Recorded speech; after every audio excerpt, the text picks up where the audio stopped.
Hello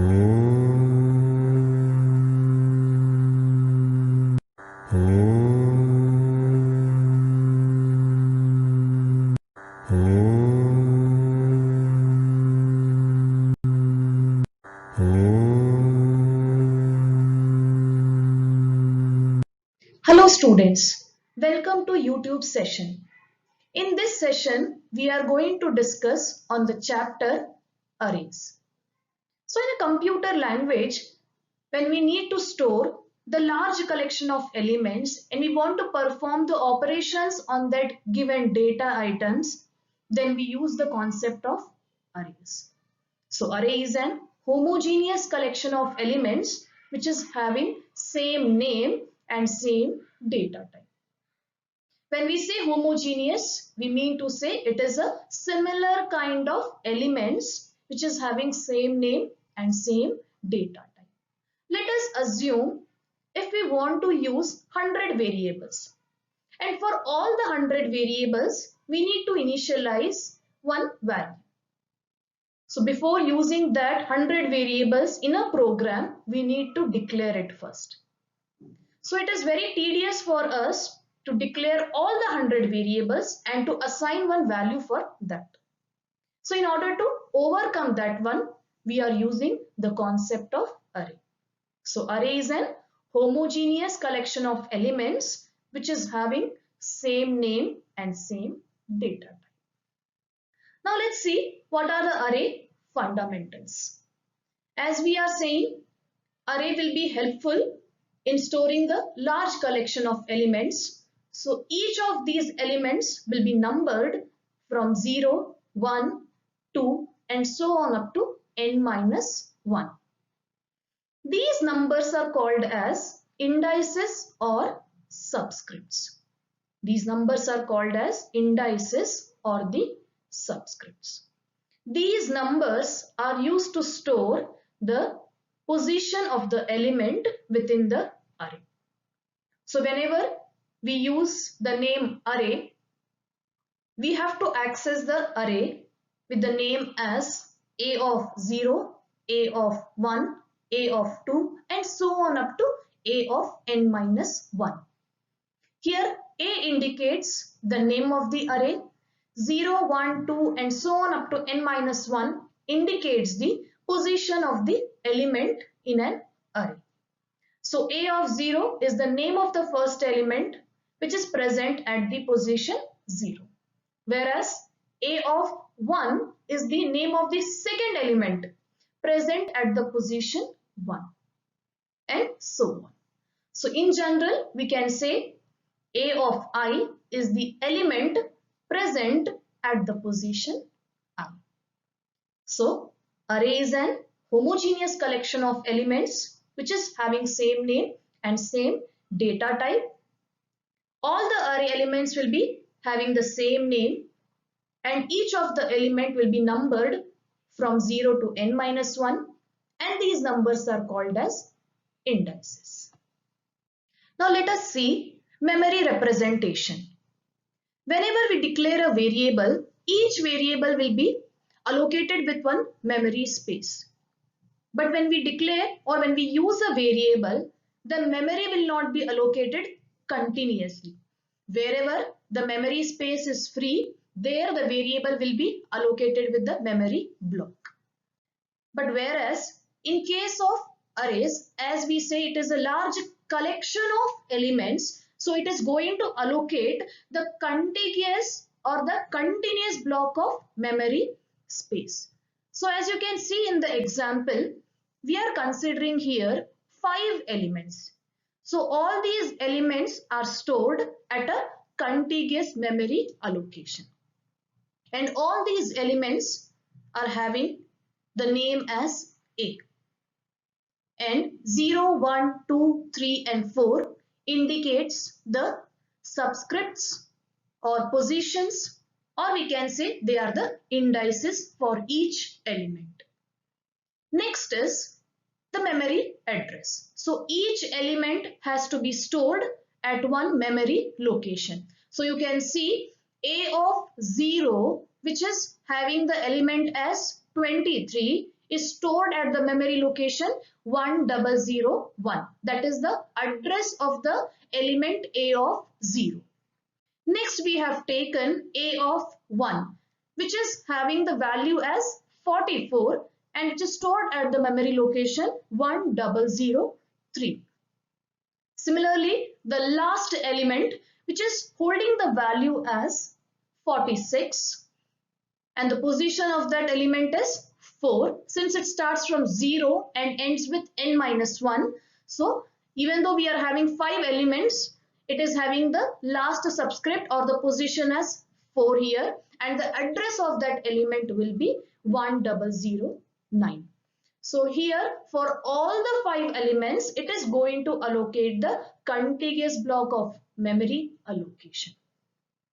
So A of 0 contains the element 23, A of 1 contains the element 44, A of 2 contains the element 98, whereas A of 3 and 4 contains the elements 56 and 46. Now that we know how to represent array in a memory location, let us move to the next topic, which is the types of arrays. There are 3 types of arrays. The first one is one-dimensional array, second one is two-dimensional array, and the third one is three-dimensional arrays. Now let us discuss one by one. What does they mean? First one is one-dimensional array. So it can be defined as it is a homogeneous collection of elements which is having same name and same data type by using only one subscript. Here one subscript indicates the position of the element in an array. So if we are having the array here as a one-dimensional, we are going to consider the array name with one subscript or the indices here. And each index or the subscript indicates here the position of the element in an array. Now let us see what does this two-dimensional array means.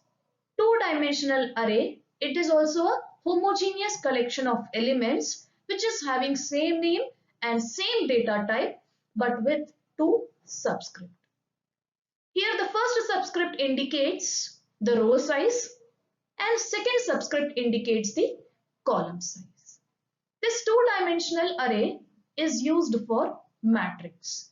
As we know, matrix is the collection of rows and columns, and here in two-dimensional array we are considering two subscript wherein the first subscript indicates the row size and second subscript indicates the column size.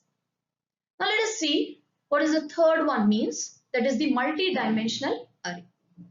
So multi-dimensional array is also a homogeneous collection of elements which is having same name and same data type but with n number of subscript. So multi-dimensional array will be having n number of subscript and these subscript represents the position of the element in an array. So there are 3 types of array: one dimension, two dimension and multi-dimension. Let us discuss one by one in detail. One-dimensional array.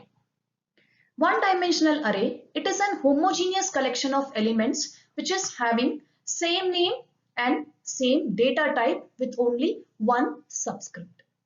Here, the one subscript represents the position of the element in an array.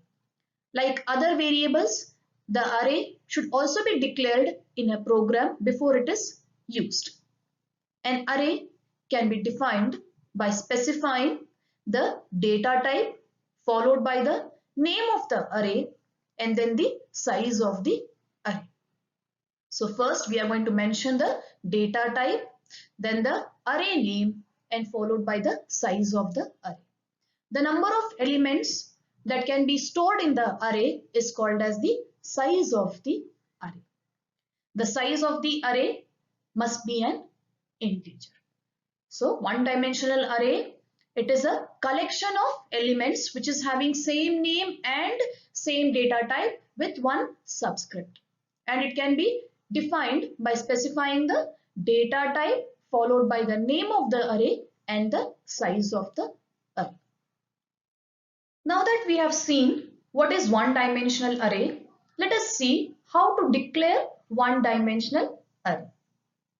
So the syntax to declare one-dimensional array is, we are going to specify the data type followed by the array name and then size, and it ends with the semicolon. So here data type indicates what kind of value we are going to store here, and array name indicates the any user defined name for the array.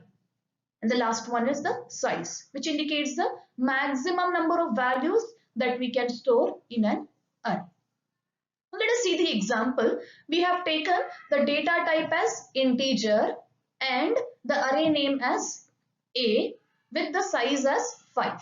That means we can consider maximum of 5 elements, and all the 5 elements are having the name as A with the data type as integer.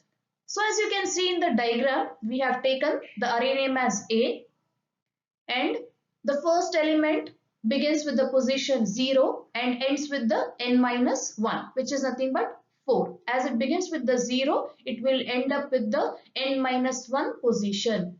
So here the number of elements are 5. So 5 minus 1 is 4. So the last element will be having the position as 4.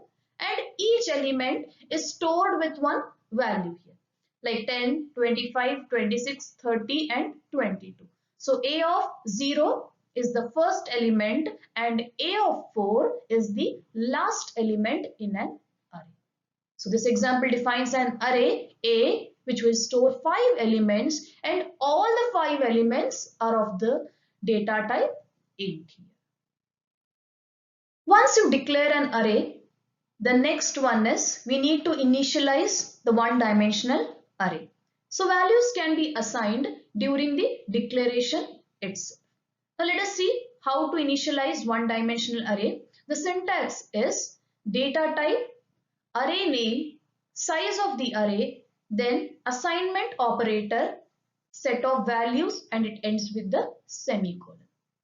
So in this example, we have taken the data type as integer, the array name as A, and here 5 indicates the size of the array. Maximum of 5 elements we can consider, and for all the 5 elements we have initialized one value. So as you can see, the array name is A, and A of 0, which is the first element, is holding the value as 10. A of 1 is holding the value as 25. A of 2 is holding the value as 26. A of 3 is holding the value as 30. And whereas the last element, A of 4, is holding the value as 22. Now let us see one more example for this one. Int A of 5 is equal to 10, 25, 26.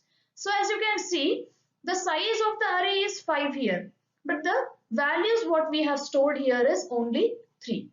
So 10 is stored in A of 0, 25 is stored in A of 1, the value 26 is stored in A of 2, and the remaining one, A of 3 and A of 4, will be initialized to 0 here. Now you can see in the third example, I have not mentioned the size of the array. So while declaring, we have to compulsorily mention the size of the array.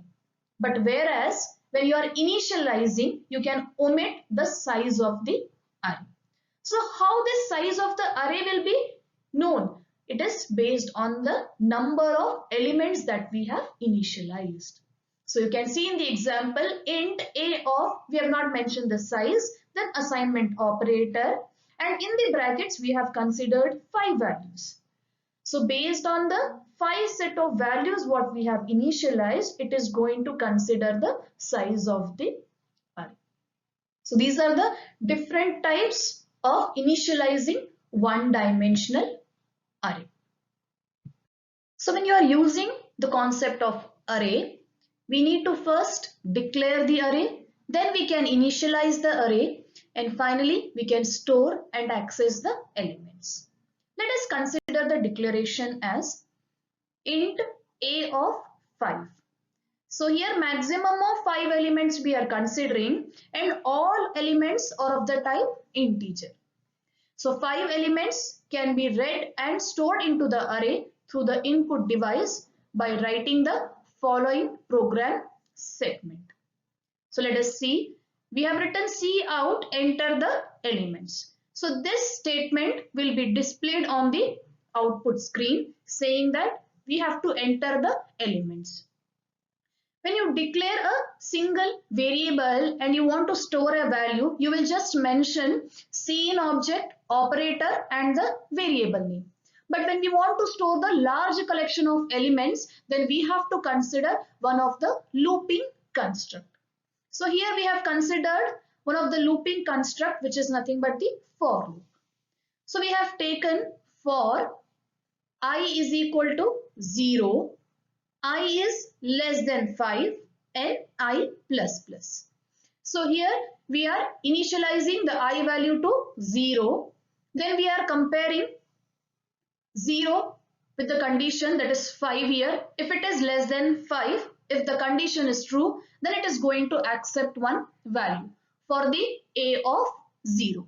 As I begins with 0 here, so it is going to accept the first element value here from the keyboard, that is A of 0. Next, it is going to increment the value of I by 1 and again it will check the condition. So this time I value is 1, 1 is again less than 5. It is going to accept the next value from the keyboard, which will be for the array element A of 1. Similarly, it will keep on accepting the element until the condition fails.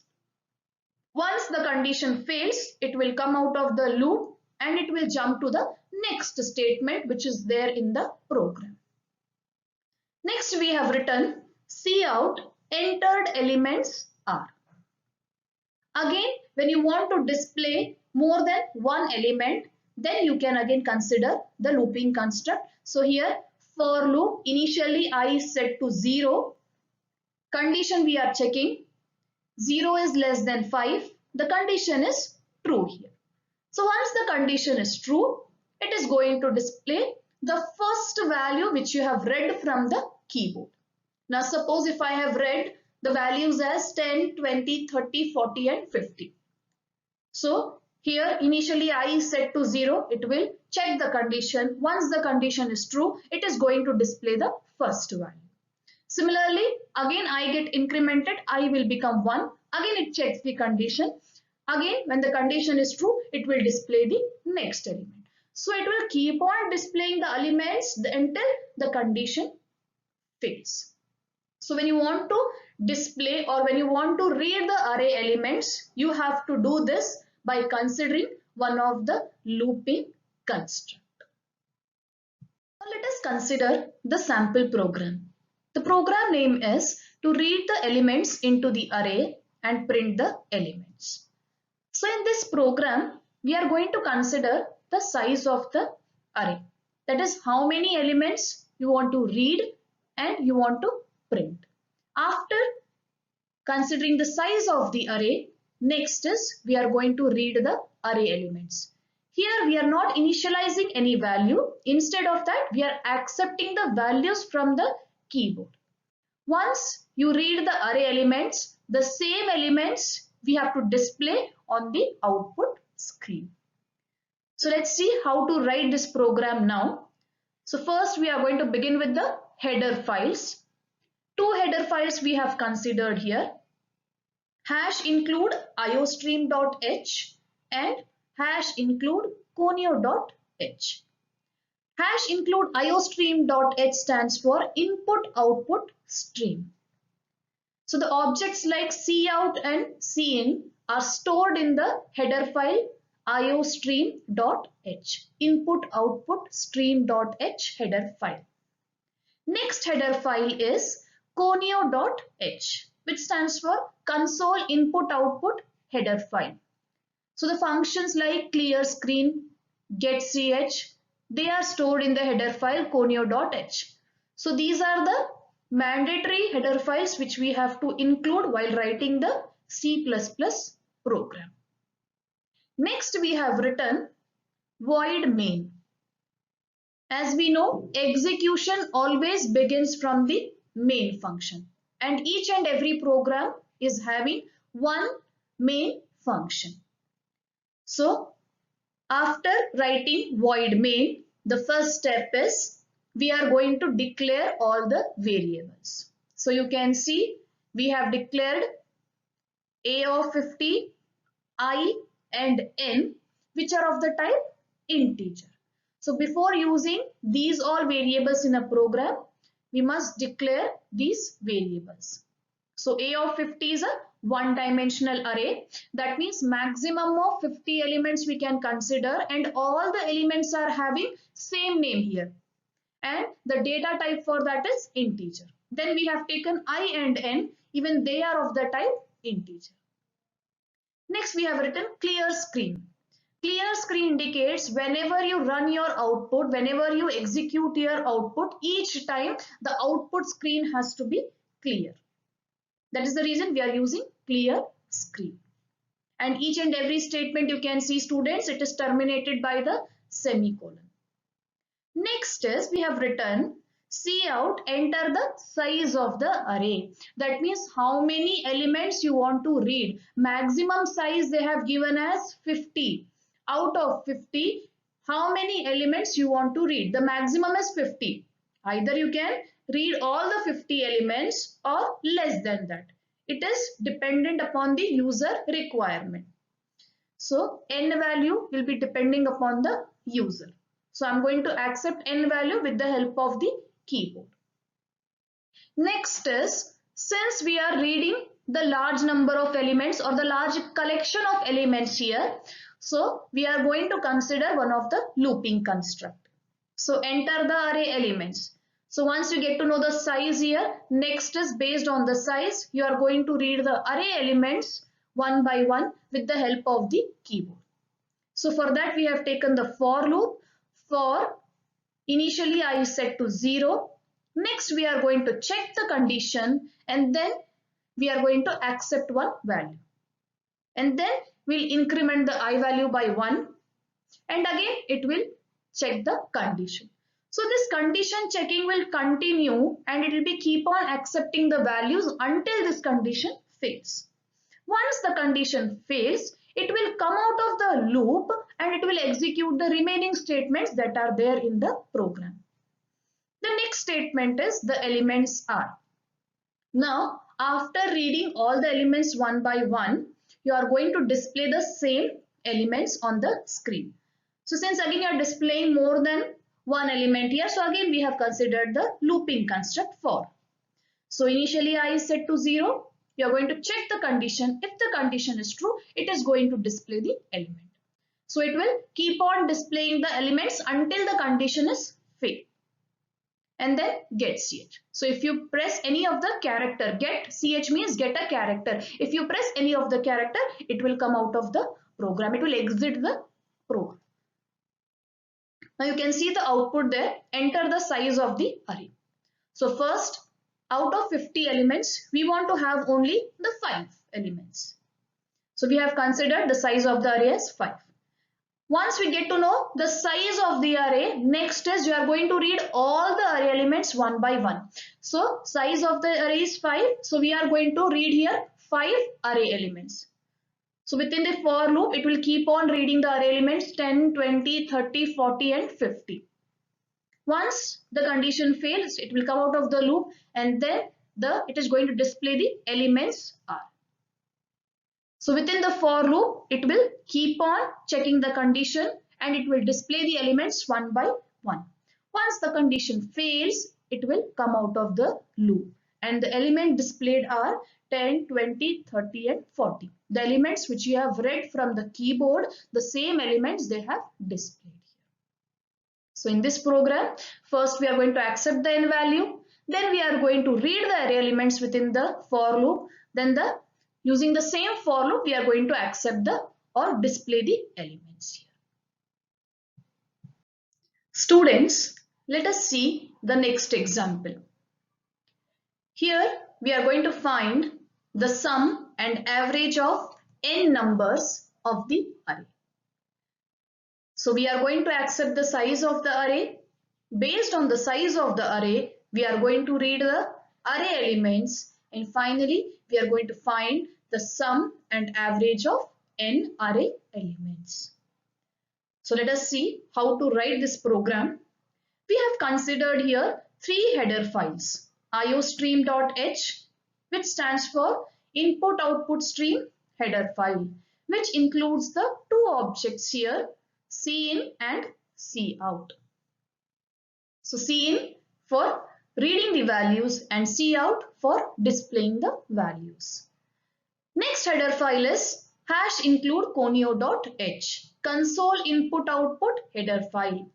This header file includes the functions like clear screen and getch.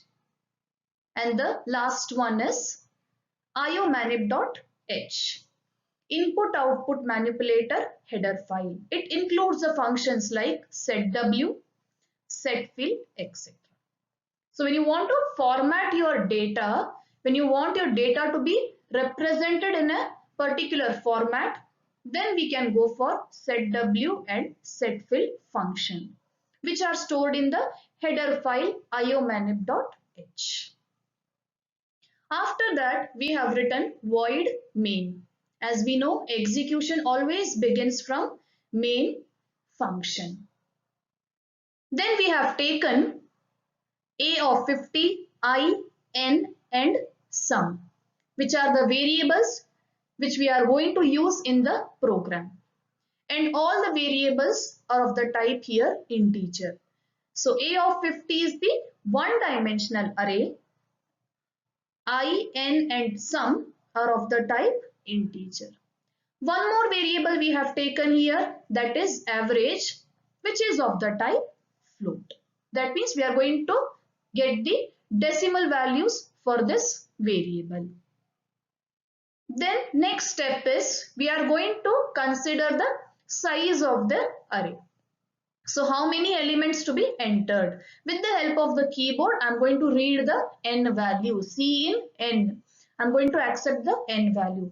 And based on that n value, I am going to read my array elements. So in the output, you can see how many elements to be entered. For that, we have taken the value as 5. That means my size of the array is 5 here. I am going to read now 5 elements based on the size of the array. So next step is enter the elements. Since we are reading more than one elements, we are going to consider one of the looping construct. Initially, I is set to 0. We are going to check the condition I is less than n. If the condition is true, it will keep on accepting the values from the keyboard until the condition fails. So in the output, you can see we have read the array elements as 10, 20, 50, 40 and then 30.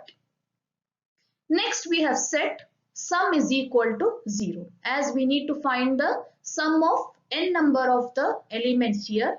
So initially we have set sum is equal to 0.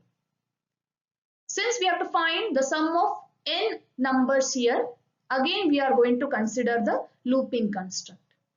And within looping construct, we are going to add elements one by one. So you can see students, sum is equal to sum plus a of I we have written. Initially sum is set to 0 plus a of I. My I value is initially 0 and a of 0 holds the element as 10. So 0 plus 10 is 10. Now sum is holding a new value which is nothing but the 10. Again it will check the condition in the for loop, and if the condition is true, it will add the next element. Now sum is holding the new value as 10. So 10 plus next element is 20. So 10 plus 20 is 30. Now again new value will be stored in the variable sum, which is the 30. So it will be keep on adding the values until the condition is failed. And the final result will be stored in the variable sum, which is nothing but the 150. Once we get to know the sum, the final step is we have to find the average of n numbers. For that, we have used the formula as average is equal to, into bracket we have written float sum by n. We know what is the value of sum here. It is 150. And how many elements we have considered here? 5. So 150 divided by 5. Into bracket we have written as float, which indicates the typecasting. As my average variable is of the type float, so it has to store the floating values. For typecasting, we have written into the bracket float because sum and n are of the type integer there. So it will typecast the value and store the final result in terms of decimal. Now the last step is it has to display the sum and average of n numbers. So the final result has been stored in sum, which is nothing but the 150, and average has been stored in the variable avg. So it is going to display it as 30. Students, as we know, array is used to store the large collection of elements, so it can be used in many techniques like searching, sorting, traversal, merging, etc. So let us see the next one, which is the searching. Searching is finding the presence of an element and its position in an array. The program will compare the search element with each element of the array to find its position. So let us see how to write this one. We have included two header files, iostream.h and conio.h. iostream.h stands for input output stream header file, which includes the two objects here, cin and cout. One more header file is conio.h, that is console input output header file, which includes the functions like getch and clear screen. As we know, execution always begins from the main function. So the first step is we have to declare all the variables which we are going to use in the program. So we have declared here one dimensional array, A of 50, then I, position, element and n, and all are of the type integer here. So first we are going to consider the size of the array. So enter the number of elements. How many elements we want to consider here. So we are going to accept the n value with the help of the keyboard. Once we get to know the n value, based on n, I am going to read all my array elements. Let us assume my n value is 5. So here I am going to accept 5 elements of an array. So within for loop, I have to accept one by one array element until the condition fails. So cin A of I. So it will keep on accepting the array elements one by one until my condition fails. Next step is I'm going to enter one search element. Which element I want to search from the given array, that I will insert. So cin element, ELE we have written. So I'm going to read one value for that. Next you can see we have set position is equal to -1. We are assuming here the search element is not present in the array. That is the reason we have set position is equal to -1. We are assuming the given element or the search element is not present in the array. Next step is we have taken the for. Here we have taken for loop because we have to compare here the search element with the remaining elements of the array one by one. So within for loop we have taken the condition if element is equal to A of I. If my search element is equal to the array element, that is one by one I am going to consider. That means I have 5 elements. So with all the 5 elements, I am going to compare my search element.